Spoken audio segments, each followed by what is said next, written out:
thought I was the luckiest woman alive. 10 years married to Michael, my college sweetheart, the man who'd proposed on graduation day, who'd held my hand through my mother's death, who'd built our life together. I loved him more than anything, and I thought he loved me back. I was wrong. The fishing trip was his tradition. Every October, long weekend at Lake Morgan, him and his college buddies, Dave, Rick, and Connor. Guy time, he called it. Beers, fishing, terrible jokes. You'd hate it, babe. I didn't mind. Everyone needs space, and Michael always came back relaxed, happy, affectionate. This year, Thursday night, he packed his truck. 3 days, babe, back Sunday evening. I'll miss you. I'll miss you too. He kissed me long, tender. Love you, Lisa. Love you more. He drove away. I watched his taillights disappear, and I felt it. That ache, that missing him feeling I'd had for 10 years. Some people grow apart. Some lose passion, not us. I still got butterflies. Still wanted him. Still felt lucky every morning waking up next to him. Friday evening, I was restless. House felt empty without him. I tried reading, watching TV. Nothing worked. Then I had an idea. Surprise him. Drive to the cabin, bring dinner. His favorite lasagna, garlic bread, homemade tiramisu. Show up unannounced. Romantic gesture. He'd love it. We'd laugh. He'd introduce me to his friends properly. Maybe I'd stay the night. Turn his guy weekend into a couple's thing for one evening. Perfect. I started cooking. Spent 3 hours on that lasagna, made it from scratch. His grandmother's recipe. The one she'd taught me before she died. By 8 p.m., everything was ready, packed in containers, still hot. I grabbed my keys, left a note for myself, just in case I forgot something, and drove. Lake Morgan was 3 hours away, remote, beautiful. Michael had shown me photos, rustic cabin, private dock, surrounded by pine trees. I'd never been there. He'd never invited me. Guy tradition, he'd said. No wives, no girlfriends, just us idiots reliving college. But surely one surprise visit would be okay. One evening, one romantic gesture. I drove through the dark, winding mountain roads, GPS guiding me, thinking about his face when I arrived, the surprise, the joy. Maybe we'd make love in that cabin, under those pine trees, new memory, new tradition.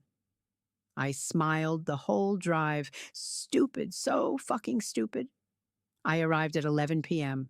Cabin was lit up, music playing, not loud but audible, laughter, voices. I parked behind Michael's truck, grabbed the food containers, approached the door. Then I heard it. A woman's voice, high-pitched, flirty. Michael, you're terrible. More laughter, multiple voices, male and female.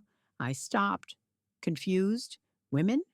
At the guy's fishing weekend. Maybe wives had come too. Maybe plans changed. I reached for the door handle, then hesitated. Something felt wrong. Off. I walked around the side, found a window, curtains half closed, light spilling out. I looked inside and saw Michael on the couch, arm around a blonde woman, 20-something, wearing almost nothing, bikini top, tiny shorts. Dave was there with a brunette, same outfit, same age. Rick and Connor, each with women. 4 men, 4 women, drinks everywhere. Empty bottles, music, laughter, no fishing rods, no tackle boxes, no coolers of fish, just a party. A party with women who definitely weren't wives.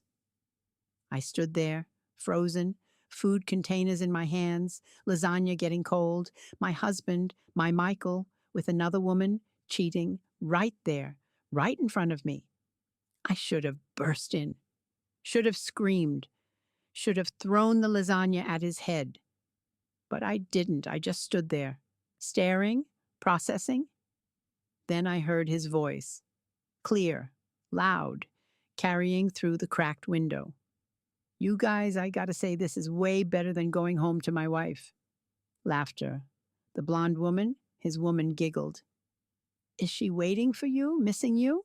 Oh, definitely. She's probably at home pining away, making me snacks for when I get back. More laughter. What's she like? The blonde asked. And Michael, my husband, my love, my everything said, Lisa, she's fine. I mean, she's sweet. But honestly, she's let herself go, put on weight. Not exactly attractive anymore. My breath stopped. But you married her, the blonde said, playing along, fishing for more. Yeah, 10 years ago. She was thinner then, prettier. But even then, I'll be honest, I married her for the money. The world tilted. Money? Dave asked, laughing. Lisa has money? Oh, yeah. Her dad, Richard Thompson, he's loaded. Real estate developer, worth like 15 million easy. Set up a trust fund for Lisa, 5 million. She gets full access when he dies. And he's 73. Not long now. Silence. Then laughter, loud, cruel laughter. You gold digger, Rick shouted. Damn right, Michael said, proud. I've been playing the long game, 10 years of pretending to love a woman I'm not even attracted to. But when Richard dies, I'm out. Divorce. Take half. Maybe more if I'm smart. Does she know? The blonde asked. That I married her for money? Fuck no. She thinks it's true love. Thinks I'm her soulmate. It's honestly kind of sad. She's so naive, so trusting. What about sex? Dave asked. You can't be getting any at home if she's as fat as you say. Sex with Lisa? Michael laughed, cruel, sharp. It's like fucking a beached whale. I close my eyes. Think about literally anyone else. Get it over with as fast as possible. The room erupted. Laughter, howling, mocking. I stood outside, containers in hand, tears streaming. 10 years. 10 fucking years I'd loved him, cooked for him, supported him, believed in him. And he'd been pretending, acting, waiting for my father to die so he could cash out. Best part, Michael continued, is that she's too stupid to check the accounts. I've been skimming her trust fund for years. Little by little, she never notices. Already got about 500 grand. $500,000. He'd been stealing from me. For years, my legs almost gave out. What do you spend it on? Connor asked. This, Michael gestured around. These weekends, the cabin rental, the girls, trips, good life. Lisa thinks I work late, thinks I'm saving for our future. Meanwhile, I'm living it up. Genius, Dave said. What happens when her dad dies? Rick asked. I wait maybe 6 months. Then I file for divorce. Irreconcilable differences. I'll get half in the settlement. Between that and what I've already taken, I'm looking at 3 million easy. Then I'm free. Find someone actually hot, actually worth my time. To Michael, the blonde said, raising her glass, the ultimate long game player. To Michael, they toasted, drank, laughed. And I stood outside, in the dark, holding lasagna I'd made with love. For a man who called me a beached whale. For a man who'd been stealing from me for years. For a man who was counting down days until my father died. Если вам понравился этот выпуск, поставьте лайк, подпишитесь на канал, нажмите колокольчик. Это помогает другим людям найти наши истории. I didn't burst in, didn't scream, didn't throw lasagna. I did something smarter. I pulled out my phone, opened voice recorder, held it near the window. And I recorded everything. Every word, every laugh, every cruel joke. 10 minutes of audio, crystal clear, damning. Michael talking about my weight, my stupidity, my father's money, the 500,000 he'd stolen, his divorce plans, all of it recorded. Then I walked back to my car, quietly, carefully, put the food containers in the passenger seat, sat in the driver's seat, and I cried, silently, violently. For 20 minutes, I sobbed. Not because I'd lost him, but because I'd never had him. 10 years of marriage, 10 years of love, all fake, all pretend, all a con. He'd married me for money. Waited for my father to die, stolen from me, cheated on me, called me disgusting, and I'd loved him through all of it. Stupid, naive, trusting. He was right. I was all those things, but not anymore. I wiped my tears, started the engine, drove home 3 hours, silent drive, brain spinning, planning. He'd played the long game. Fine, I'd play longer, smarter, better. By the time I got home, I knew exactly what I'd do: destroy him, completely, legally, permanently. Saturday morning, I woke up early, made coffee, opened my laptop, started with the trust fund, the one Michael had been skimming. I'd never checked it closely. Trusted him. Trusted our joint financial planning. Big mistake. I logged into the account, $5 million trust, set up by my father, access granted when he dies. But I had viewing privileges. Current balance, $4,487,000. It should have been $5,513,000 missing.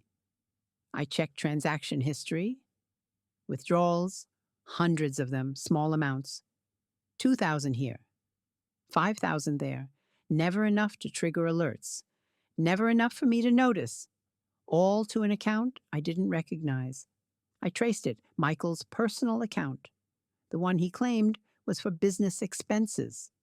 $513,000, stolen over 7 years. I took screenshots, downloaded statements, saved everything. Then I checked our joint account, the one we used for household expenses. Should have had 50,000. Savings, emergency fund, current balance, 12,000, 38,000 missing. I checked transactions, same pattern, small withdrawals, transferred to Michael's account. He'd been robbing us blind.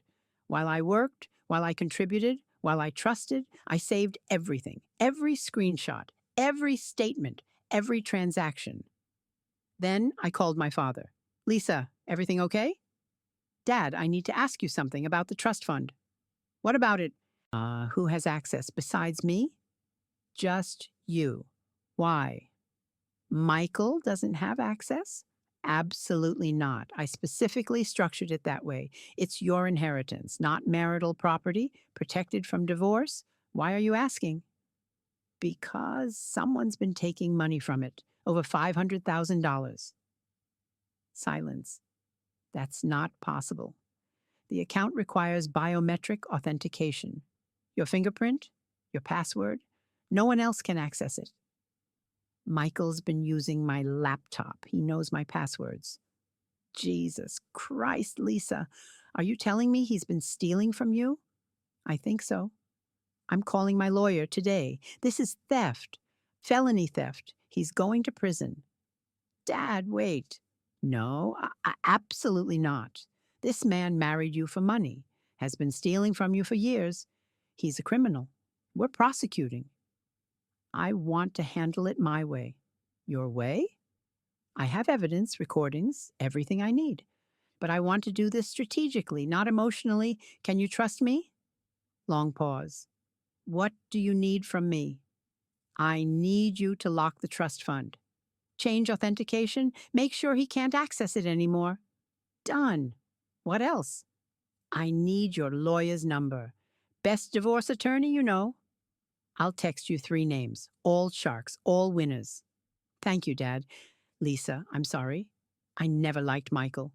Never trusted him, but I didn't want to interfere. I thought you were happy. I thought I was too. I hung up. Dad texted immediately. 3 names, 3 numbers. I called the first. Amanda Chen. Reputation, ruthless. Win rate, 94%. Amanda Chen's office. Hi, my name is Lisa Thompson. I need to file for divorce, and I need to destroy my husband financially and legally. Can Amanda help with that? Pause. Hold, please. 2 minutes later, a woman's voice. Sharp, professional. This is Amanda. Tell me everything. I told her the fishing trip, the recordings, the theft, the 500,000, the long game, the plans to divorce me after my father died. How much is the trust fund worth? 5 million, minus what he stole, 4.5 million. And it's protected? My father set it up, specifically excluded from marital property. Good. That means Michael gets nothing from it. What other assets? House, worth 800,000 in both our names. No mortgage. We'll get you the house. What else? Joint savings. He's drained most of it, about 12,000 left. His income? 90,000 a year, sales manager. Yours? 70,000, marketing coordinator. Okay, here's what we do. File for divorce, fault-based, adultery, and financial misconduct. We present the recordings, the bank statements, everything. We ask for the house, full ownership. We ask for reimbursement of stolen funds. We press criminal charges for theft. And we make sure everyone, his employer, his friends, his family, knows exactly what he did. Can we win? With this evidence? Absolutely. This is the easiest case I'll take all year.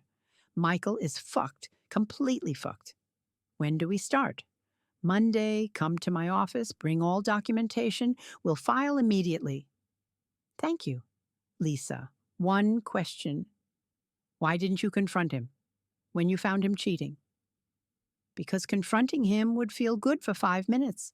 Destroying him legally will feel good forever. She laughed, sharp, approving. You're going to be fine, better than fine. You're going to win. Sunday evening, Michael came home, suntanned, relaxed, smiling. Hey, babe, I'm back. I was in the kitchen, making dinner, acting normal. Hey, how was fishing? Great. Caught a bunch. Drank too much. Same old story. He hugged me from behind, kissed my neck. I wanted to vomit. His hands on me, the hands that had touched another woman, the hands that had stolen from me. But I smiled, played along. I missed you. Missed you too. What's for dinner? Lasagna. My favorite. You're the best. The best? The same lasagna I'd made Friday. The one I'd brought to surprise him. The one that had sat in my car while he called me a beached whale. How was your weekend? He asked.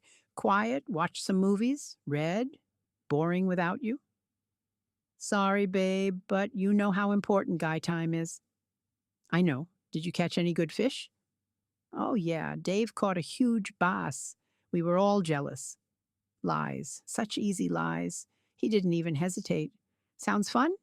It was, but I'm glad to be home with you. He kissed me, I kissed back. Tasted betrayal, theft, 10 years of lies. And I smiled, because he had no idea what was coming. Monday morning, I called in sick to work. Drove to Amanda's office, downtown, high-rise, expensive. Amanda was exactly what I expected, 50, impeccably dressed, sharp eyes. No nonsense. Lisa, good to meet you. Let's destroy your husband. We sat. I handed over everything. Recordings, bank statements, screenshots, transaction histories. She listened to the audio. Face neutral. Professional. When Michael said, beached whale, her jaw tightened. When he mentioned the 500,000, she nodded. Criminal. When he talked about waiting for my father to die, she smiled. Stupid. Very stupid. Thoughts? I asked. He's committed multiple felonies. Theft. Fraud. Potentially identity theft if he accessed your accounts without permission. We can prosecute criminally, but more importantly, we can destroy him civilly. How? We file for divorce. Fault-based. Adultery. We have proof. Financial misconduct. We have proof. We ask for full ownership of the house. Reimbursement of all stolen funds. 513,000 from the trust, 38,000 from joint savings. We ask for his retirement accounts, his car, everything as punishment. Will a judge give us that? With this evidence? Absolutely. Judges hate financial abuse, hate cheating, hate long con artists. Michael will be lucky if he leaves with his clothes. What about criminal charges? We file a police report. Grand theft. Over 500,000. That's a Class B felony in this state. 2 to 20 years prison. Will he actually go to prison? Depends on the DA, but with this amount, Your father's connections? High likelihood. At minimum, he'll be charged, prosecuted. It'll be public record. His employer will find out. His friends, his family, everyone. Good. Lisa, I need to ask, are you sure? Once we file, this goes nuclear. Michael's life will be destroyed. His reputation, his career, his freedom. There's no coming back from this. I'm sure. No doubts? No second thoughts? No part of you wants to try counseling? Reconciliation? I pulled up the recording, played it, Michael's voice. Sex with Lisa? It's like fucking a beached whale. Amanda's face hardened. File everything today. Destroy him. We filed Monday afternoon. Divorce petition, fault-based, adultery and financial misconduct. We attached the recordings, the bank statements, everything. We requested full ownership of marital home, reimbursement of $551,000 stolen funds, Michael's retirement accounts, his vehicle, sole custody of all joint assets. We sent it to Michael's office, served by process server, public, humiliating. I got the call at 4 p.m. Amanda, laughing. He got served. At work, in front of his boss and colleagues. Apparently he went white, started shaking. His boss asked what was wrong. Michael said nothing. But everyone saw the papers. Divorce, adultery, theft. It's already spreading through his office. Good. His lawyer called. Wants to negotiate. Offered to return the stolen money in exchange for dropping criminal charges. No. I told him that. He said Michael's willing to give you the house. Full ownership. Just drop the criminal charges. No. Lisa, legally speaking, that's a good deal. You get everything you're asking for civilly. No lengthy court battle. I don't want a deal. I want consequences, real consequences. Criminal charges, public trial, prison time. I want him destroyed. Pause. Okay, I'll tell his lawyer, but fair warning, Michael's going to fight. He'll claim you're being vindictive, that you're exaggerating, that the recordings are out of context. Let him. The recordings speak for themselves. They do. But trials are unpredictable. Juries are unpredictable. There's a chance, small chance, he walks away with minimal consequences. Then we make sure that doesn't happen. What else can we do? We file the police report today. Get criminal proceedings started independently. That way, even if civil court goes badly, he's still facing criminal charges. Do it. We filed. Police report, grand theft, $513,000. From Spouses Protected Trust Fund, detective assigned, interview scheduled. Tuesday, I met with Detective Morrison, 50s, tired, seen everything. I handed him the evidence, recordings, bank statements, everything. He listened, took notes, asked questions. Mrs. Thompson, this is pretty clear-cut. Your husband accessed your account without authorization, withdrew significant sums. That's theft, felony theft. Will you arrest him? I'll present this to the DA. If they agree to prosecute, and I think they will, we'll issue a warrant. He'll be arrested, booked, arraigned. How long? Few days, maybe a week. These things take time. Will I have to testify? Probably, if it goes to trial, but with this evidence, he'll likely take a plea deal. What kind of deal? Hard to say. Could be probation, could be prison time. Depends on his record, his lawyer, the DA's mood. I want prison time. I understand, but that's not my call. That's the DA and the judge. I just build the case. Then build it strong. I will. Wednesday, Michael called. 50 times. I didn't answer. He texted, desperate, panicked. Lisa, please, we need to talk. This is a misunderstanding. I can explain everything. I love you. Please don't do this. You're destroying my life over a mistake. I didn't respond. Let him spiral. Thursday, he showed up at the house. Our house, banging on the door. Lisa, open up, please. I called Amanda. He's here, at the house. What do I do? Call the police, file for a restraining order. He's served with divorce papers. He shouldn't be harassing you. I called police. They came, told Michael to leave. He argued. They threatened arrest.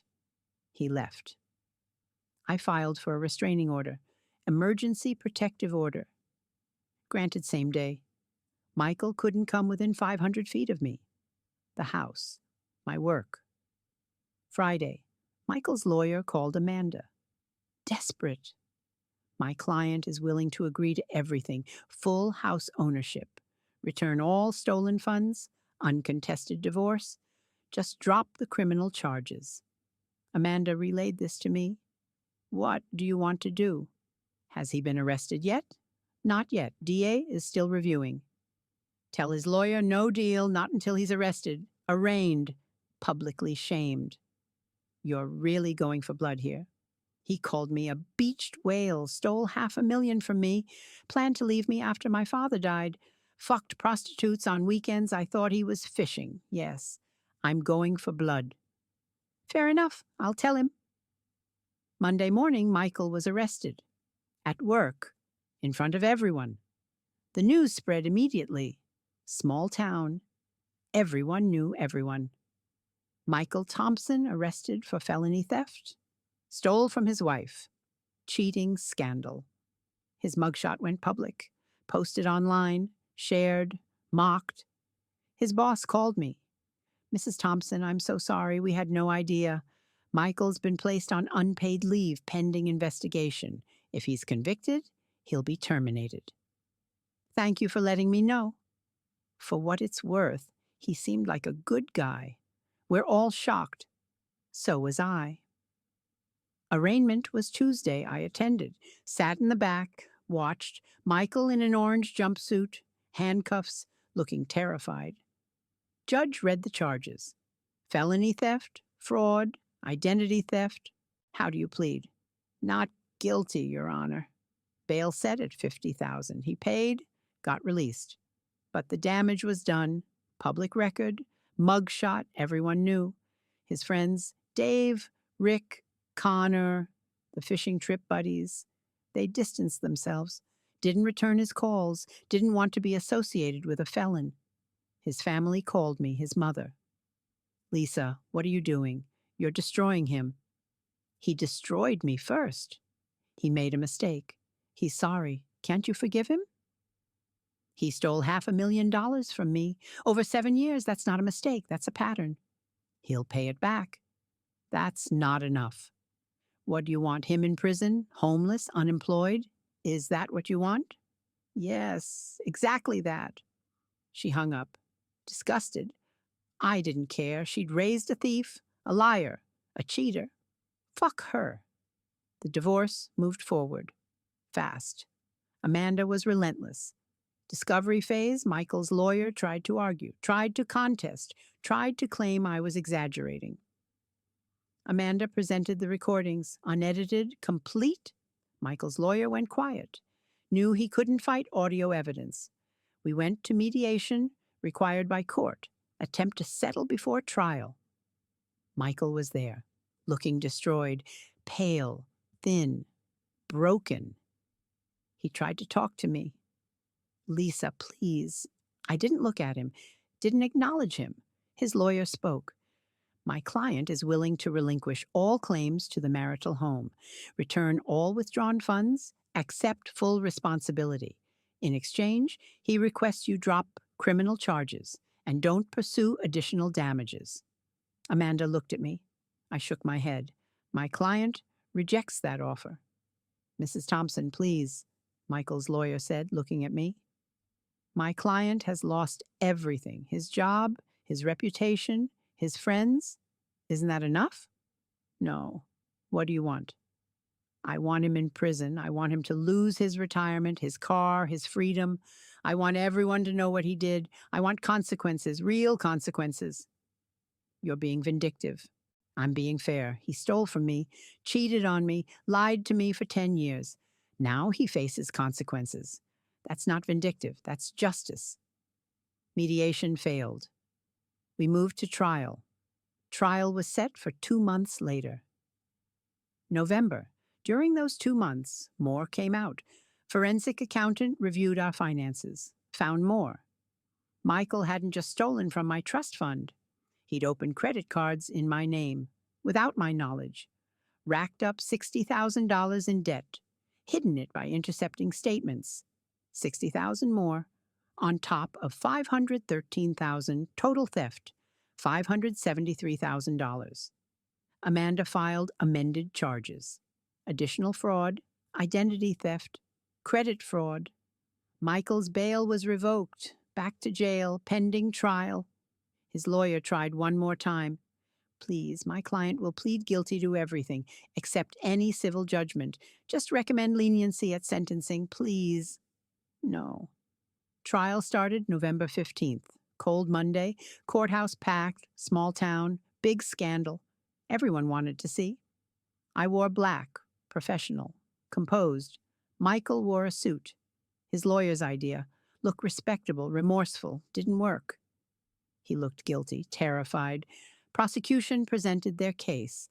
Amanda testified as my lawyer, presented the recordings.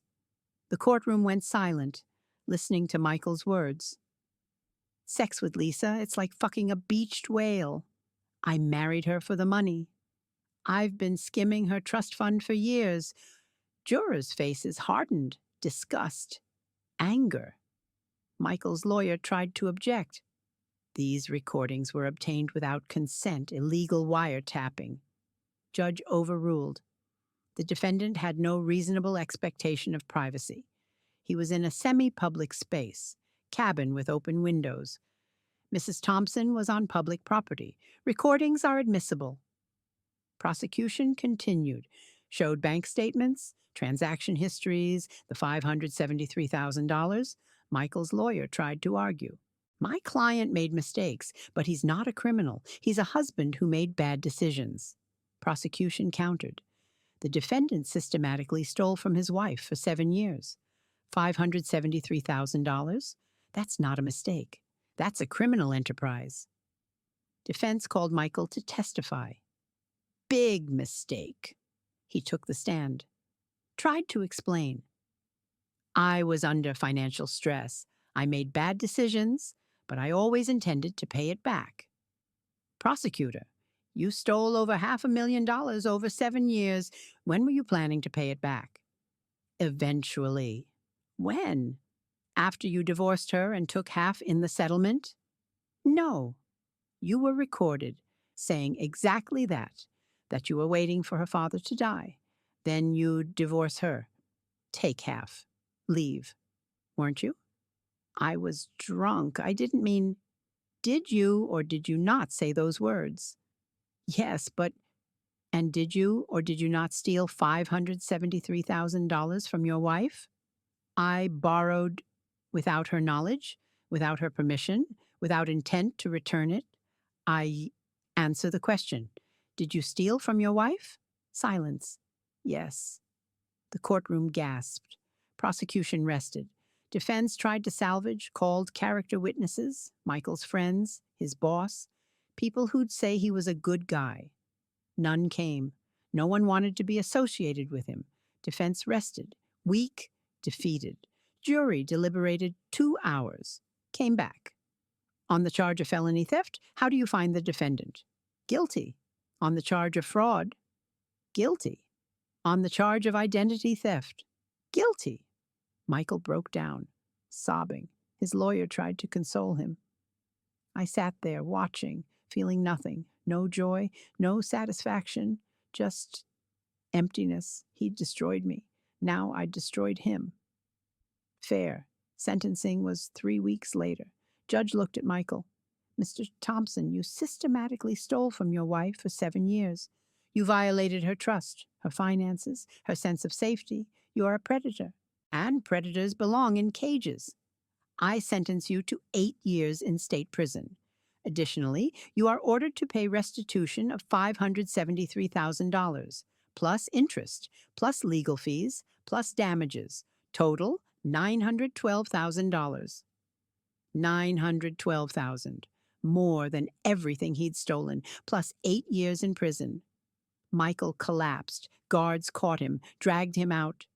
His mother screamed, "This is cruel, excessive. He made a mistake." Judge banged gavel. "Order." Mr. Thompson had 7 years to correct his mistake. He chose not to. This court is adjourned. I walked out, head high, Amanda beside me. "You won?" she said. "I know. How do you feel?" "Empty." "That's normal. Revenge doesn't heal. It just settles scores." Good. Score settled. The divorce finalized 2 weeks later. Uncontested. Michael agreed to everything from prison. I got the house, sole ownership.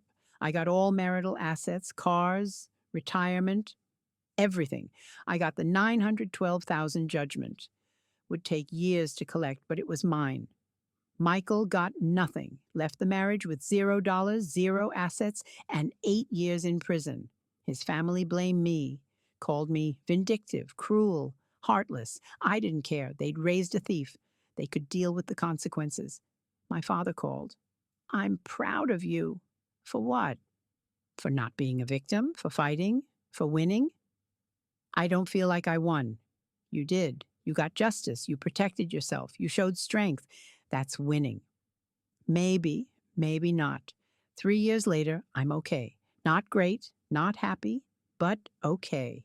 I live in our house. My house now, remodeled, redecorated, erased every trace of Michael. I'm dating, slowly, cautiously. Trusting again is hard, but I'm trying. My father's still alive, healthy, happy. The trust fund is still protected, still growing. Michael never touched it again. Michael's still in prison. 5 more years to go. His mother writes me sometimes, begging me to forgive him, to drop the restitution, to let him have peace. I don't respond. He stole my peace for 7 years. He can live without his. Was I too harsh? Maybe. Some people say yes, that I went too far, that I destroyed him beyond what he deserved. But I remember that night, standing outside the cabin, hearing him call me a beached whale, hearing him laugh about stealing from me, about waiting for my father to die. And I think, no, I wasn't too harsh. I was fair. He played the long game. I played it better. He wanted my money. He got 8 years instead. Fair trade. But the story doesn't end there, because justice has consequences, and those consequences rippled outward, touched everyone, Dave, Rick, and Connor Michael's fishing trip buddies, the ones who'd laughed, who'd toasted his long game, who'd brought their own women to that cabin. They had wives, too, families, careers, and I made sure their wives knew. I sent the recording, anonymously, to each wife, with timestamps, with context. Your husband was at Lake Morgan Cabin October 12th, 14. He was with another woman. He knew Michael was cheating. He laughed about it. He participated. Thought you should know. 3 marriages imploded within weeks. Dave's wife divorced him, took the kids, took the house, left him with nothing. Rick's wife stayed, but the trust was gone. She monitored everything, his phone, his computer, his whereabouts. He lived in a cage of suspicion. Connor's wife kicked him out. He moved into a studio apartment, paid child support, saw his kids every other weekend, lost everything that mattered. They all blamed Michael. He ruined us. We were just following his lead. It's his fault. No, it was their fault, their choices, their lies. But Michael took the fall. He always would. That's what happens when you're the architect of betrayal. The blonde woman from the cabin, Michael's woman. I found out who she was. Crystal, 26, escort, worked through a service. High-end, expensive. I tracked down the service, called them, posed as a potential client. I'm interested in booking Crystal for a weekend. How much?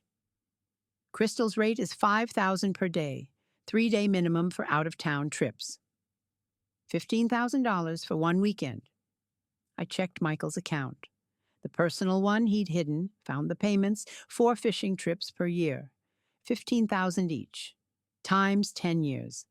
$600,000 on escorts, not $573,000 stolen. 600,000. I'd underestimated. I sent updated information to the DA. Additional theft, 600,000 total. Here's proof. They amended the charges. Increased sentencing recommendation. Michael got 2 more years added, 10 years total, not 8. He called from prison. I didn't know inmates could call, but he did. Collect call? I answered.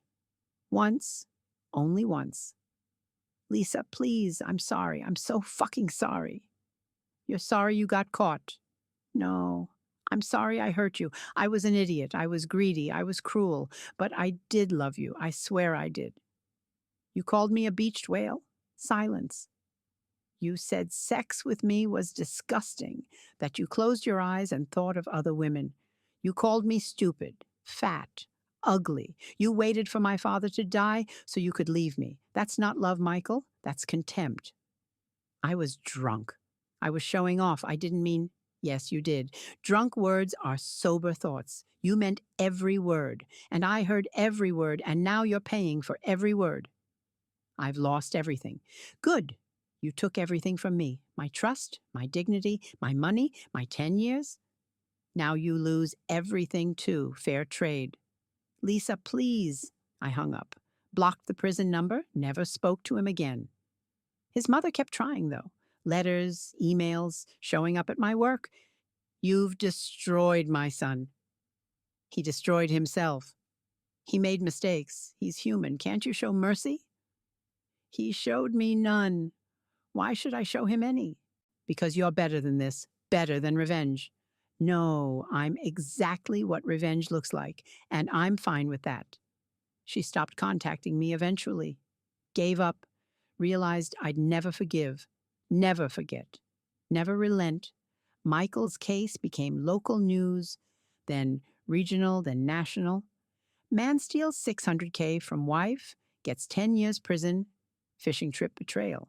Husband's double life exposed. Woman destroys cheating husband with recordings. I was interviewed. Once, local news, woman reporter. Sympathetic. How do you feel about the outcome? Satisfied. Justice was served. Some people say you went too far, that 10 years in prison is excessive for financial crimes, that you were vindictive. What do you say to that? I say those people didn't have their spouse steal $600,000 from them, didn't have their spouse call them disgusting, didn't have their spouse plan to leave them the moment their parent died. Michael didn't just steal money, he stole 10 years of my life. 10 years I believed in our marriage. 10 years I loved someone who was pretending. 10 years is fair. The interview aired, went viral, split opinion. Half the comments, she's a hero. Good for her, he deserved it. Other half, she's vindictive, cruel, unforgiving. She destroyed him beyond reason. I didn't care about either side. I'd done what I needed to do. Public opinion was irrelevant. My father's reaction was different. I'm worried about you, Lisa. Why? Because you're not healing. You're not moving forward. You're stuck in revenge, stuck in anger. I'm fine. You're not. I see it. You've won. Completely. Michael's in prison. You have the house, the money, the justice. But you're still angry, still bitter, still hurting. Of course I'm hurting. He betrayed me for 10 years. I know. And you've punished him. Appropriately, legally. But now you need to let it go. Let him go. Move forward, heal, or this revenge will consume you. It won't. Ah, it already is. He was right. I knew he was right. But I couldn't stop, couldn't let go. Every time I walked into the house, I remembered. Every time I saw a couple together, I remembered. Every time someone mentioned Michael's name, I remembered. That cabin, that window, those words. Beached whale, I couldn't forget. Couldn't forgive, couldn't move past it. So I didn't date, didn't socialize, didn't try. I worked, came home, repeated, empty, hollow, going through motions. Victory felt like defeat. My therapist said it differently. Lisa, revenge doesn't heal trauma, it just transfers pain. You've transferred your pain to Michael, put it in prison, locked it away. but it's still there inside you, unprocessed, unresolved. What am I supposed to do? Forgive him? Not forgive, process, grieve, accept, move forward. You can't let one person, one terrible person, define the rest of your life. He defined 10 years. And you've given him 3 more. By staying stuck, by refusing to heal. Michael's in prison, but so are you. Emotionally, mentally, you've imprisoned yourself in this pain. So what do? You start living again. You date. You try. You risk. You let someone else in. You prove to yourself that Michael was wrong, that you're not what he said, not what he believed. You're worthy of real love, real respect, real partnership. I tried. I really tried. Joined dating apps, went on dates, met men, nice men, kind men, men who didn't call me fat, who didn't steal from me, who seemed genuine, but I couldn't trust them, couldn't believe them, couldn't let them in. Every compliment felt like manipulation. Every kindness felt like setup. Every smile felt like con. Michael had ruined me, broken something fundamental, made me suspicious of everyone, everything.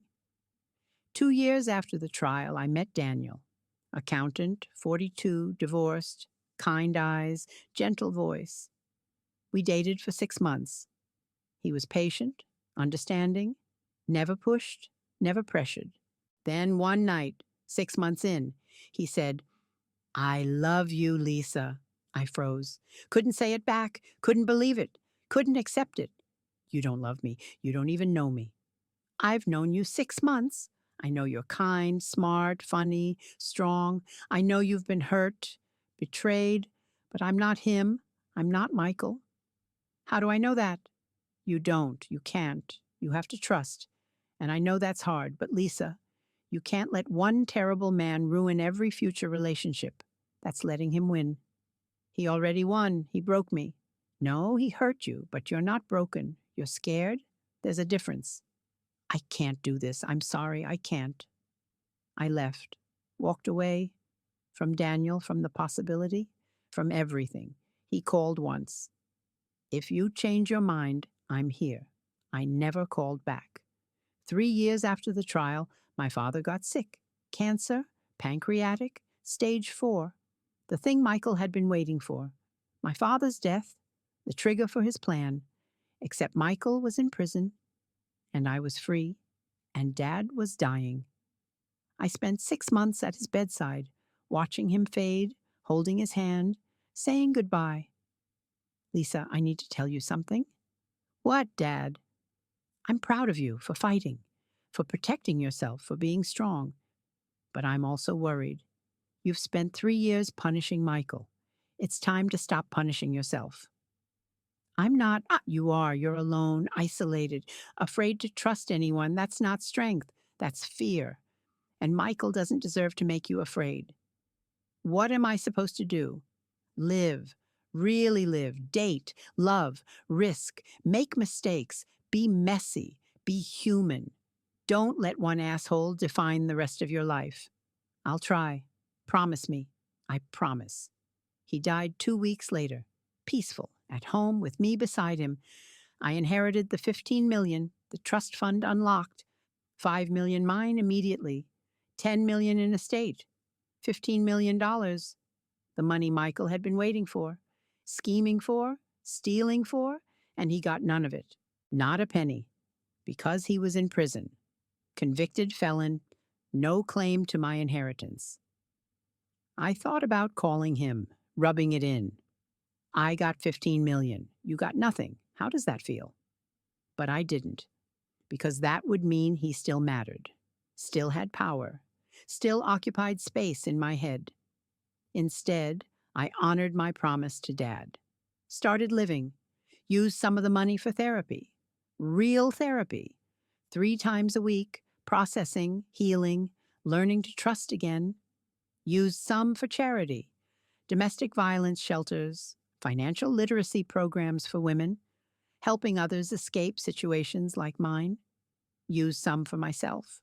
New car, vacation, things I'd never allowed myself because I'd been too busy being careful, too busy protecting myself.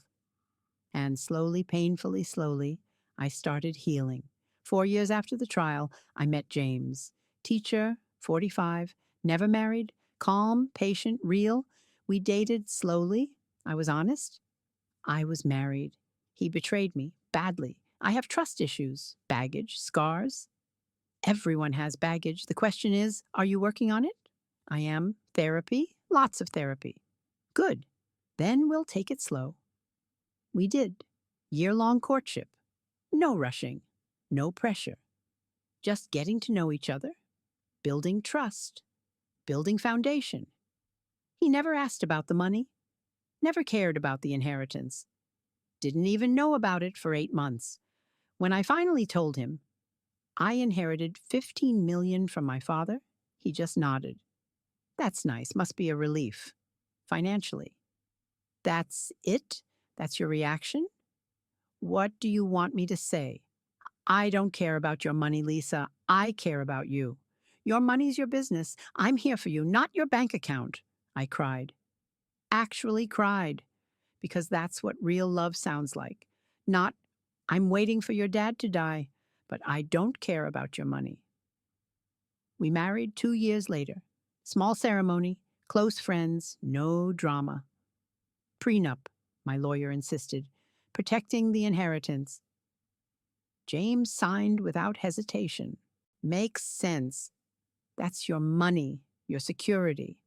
I don't want it, I want you. Michael heard about it.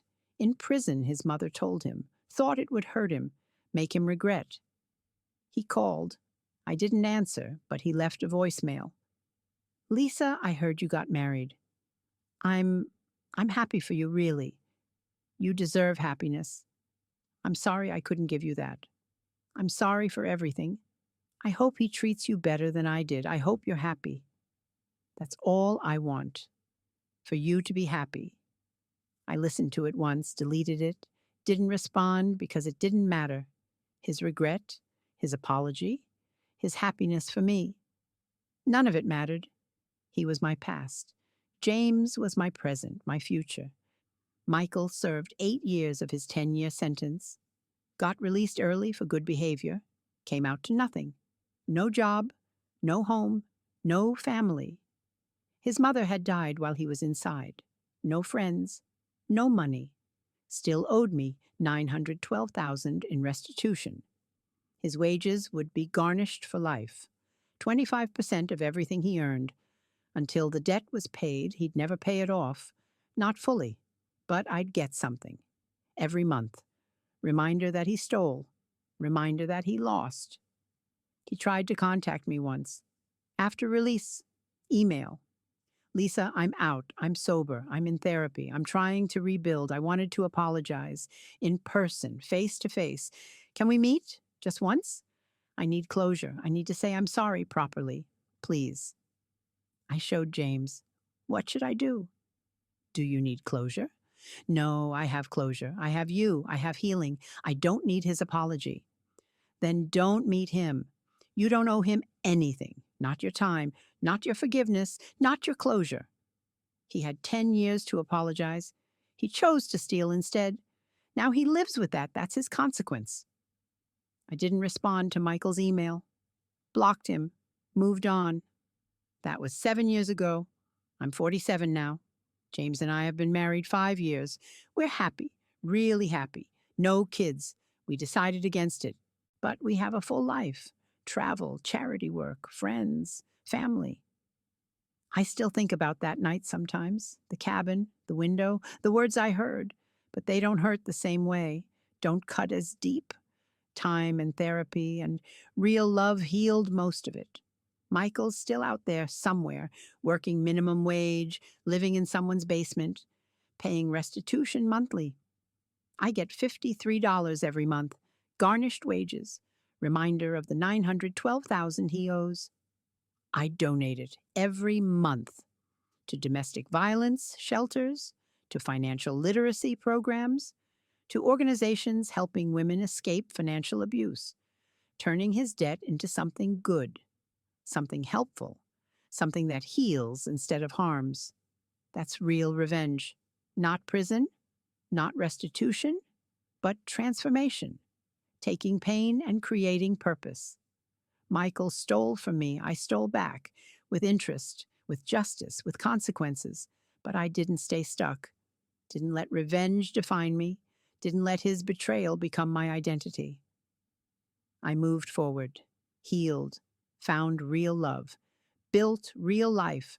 That's victory, not the trial, not the prison sentence, not the money recovered. The victory is this: I'm happy, really happy, and he's not. That's fair, that's justice, that's enough. People ask me sometimes, at charity events, at dinners, do you regret it? Putting him in prison? Destroying his life? And I always answer the same way: no. But wasn't it excessive, 10 years for theft? He stole $600,000 over 10 years. That's not a mistake, that's a career. And criminals have careers ending in prison. That's how it works. But you got the money back. Eventually, through wage garnishment, 25% of minimum wage. It'll take 40 years to recover 600,000. I'll be 87. Michael will be 79. We'll both be old, broken, tired. And he'll still be paying, still reminded, still consequence bound. Don't you feel guilty? Why would I feel guilty? I didn't steal, I didn't cheat, I didn't lie, I didn't call my spouse disgusting names, I didn't plan to leave them the moment their parent died. Michael did all that. I just documented it, reported it, let justice handle it. If he feels bad, that's his conscience, not my problem. But you've moved on, you're happy. Can't you let it go? I have let it go. I'm happy, I'm married, I'm healed. But letting go doesn't mean erasing consequences. Michael made choices. Those choices have lifelong repercussions. That's not my cruelty. That's just reality. Some people get it, nod, understand, recognize that consequences aren't punishment. They're natural outcomes of behavior. Others don't. Think I'm vindictive, cruel, unforgiving. I don't care. Both types exist. Both opinions exist. Neither changes my reality. I'm happy. Michael's not. That's the outcome. That's the ending. That's the story. James understands. He's the only one who fully understands. You're not cruel, he says. You're protective. You protected yourself, your assets, your dignity, your future. That's not revenge. That's self-preservation. Some people think it's the same thing. Some people have never been betrayed, never had someone systematically destroy them while pretending to love them. Those people don't get opinions on your choices. You lived it. You survived it. You decided how to respond. That's your right, no one else's. I love you. I love you too. And I'll never give you reason to question that. Never give you reason to record conversations through windows. Never give you reason to call lawyers. I promise. I know. And I do know. Because James is different. Transparent, honest, open with finances, open with feelings, open with everything. No secrets, no fishing trips, no hidden accounts, no late nights unaccounted for. Just partnership, real partnership. The kind Michael faked for 10 years. 10 years later, 20 years since that cabin, 10 years since the trial. I'm 54, James is 62. We're still married, still happy, still building life together. Michael's 63, still paying garnishment, still working low-wage jobs, still living in studio apartments, still alone. His mother's dead. His friends are gone.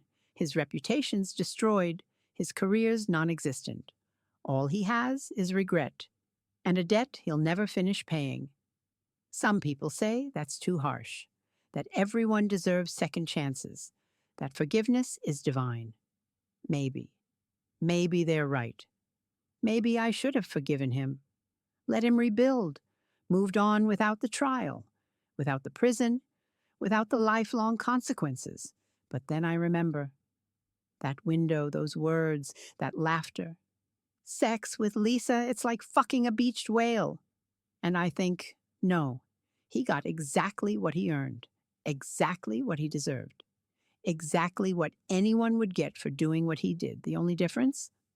I had resources, money, lawyers, evidence, power to fight back. Most women don't. Most women suffer silently.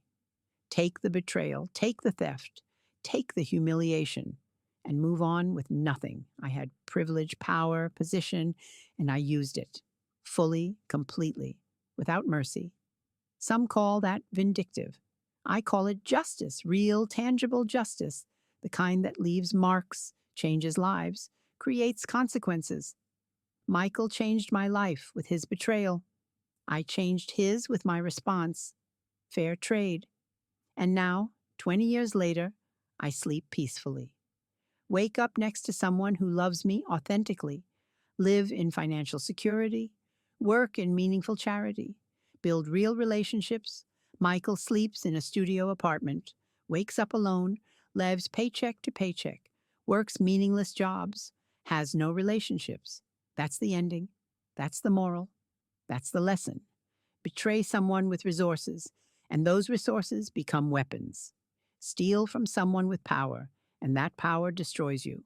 Mock someone's appearance while planning to rob them, and that person might just record every word, use it against you, and win. Michael learned that lesson painfully, permanently, publicly, and maybe, just maybe, other potential Michaels out there heard this story, saw the consequences, rethought their plans, decided against betrayal.